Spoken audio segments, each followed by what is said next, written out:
Tagal-tagal ng walang lutong tinapay si chef ah.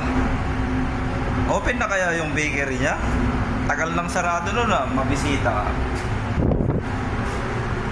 Chef! Open na ba yung bakery mo? Ay puta! Bakit? Open Hindi na nga. nagsara. Hindi ba naman chef? nagsasara ang puso ko sa pagmamahal ah. Ayun ah. Ito, patuloy pa rin tayong gumagawa ng tinapay, nagbe-bake. Grabe. Another day, another masa ni Kumpunadero. Ano to chef? Ensaymada? Oo. Ang kuluyan ng pagmamahal. Lalaki chef ah. Super lambot. Ma? Kasing lambot ng puso ko sa pagmamahal kay Kaway. Yun ah. May hugot pa talaga chef. Diba? Grabing ensaymada yan. Oo. Itong isang mother na to malaki. Ayan. Yun ah. Para sa ito, Kaway. Kumpunadero, macho simpatiko po. And Mr. Colossus. Yo yo yo.